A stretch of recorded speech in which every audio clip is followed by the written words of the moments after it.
Zohar, Parashat Tzav, Leyom, Shishi. Zachor, et Yom HaShabbat, le Kadesho. Dayu, Raza, Debrit Kadisha. Souviens-toi de Shabbat pour le sanctifier. Et donc ça, c'est le secret de ce qu'on appelle de Brit Kadisha. C'est-à-dire quoi? De l'alliance sainte, et qui est donc Mida de Yesod.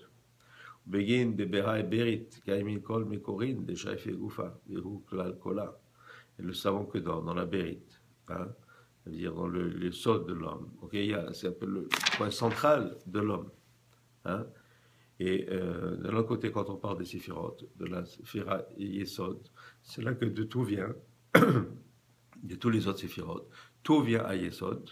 Et après Yesod, dans la Malchut qui va dans les plus bas. Donc Yesod, un petit peu, qui contient tout ce qui va descendre.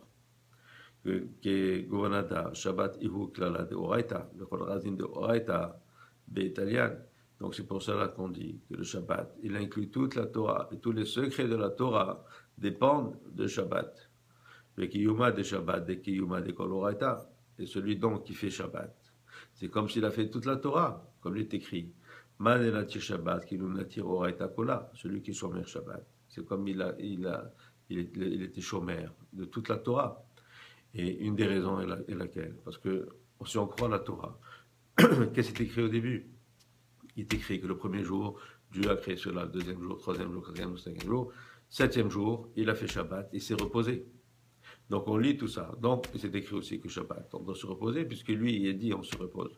Alors donc, celui qui croit et qui fait Shabbat, alors là, il va croire tout le reste de la Torah. Mais s'il a déjà un doute dans le Shabbat, il ne croit pas que la création s'est passée comme ça. Depuis le tout début, il dit non, Shabbat, on ne doit pas se reposer. On ne peut allumer le feu, on peut faire tout ce qu'on veut. Alors donc, il a déjà un doute au début, alors comment est-ce qu'il peut faire le reste de la Torah? Hein? Puisqu'on peut dire que c'est le fondement, parce qu'il dit ici que c'est le Yesod.